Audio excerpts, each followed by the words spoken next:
this chuck definitely is good. It's holding up.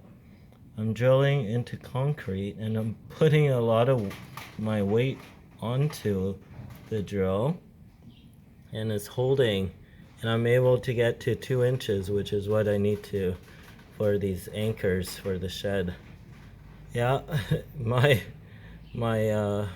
drill runs on these the old nickel cadmium batteries, and I've had to like charge.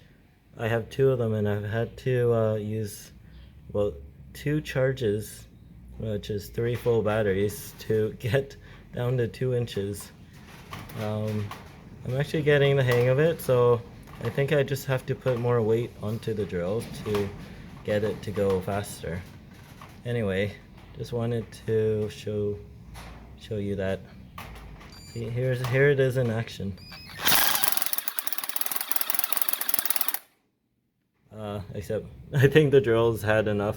It needs a rest because I can smell some smoke, or not smoke, burning. So anyway, that's it. Video just to show that the drill is able to get through concrete with this new chuck that I got. It connects to round drill bits.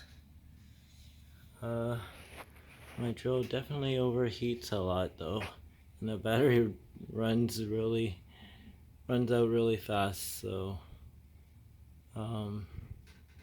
yeah, so I have to pace it.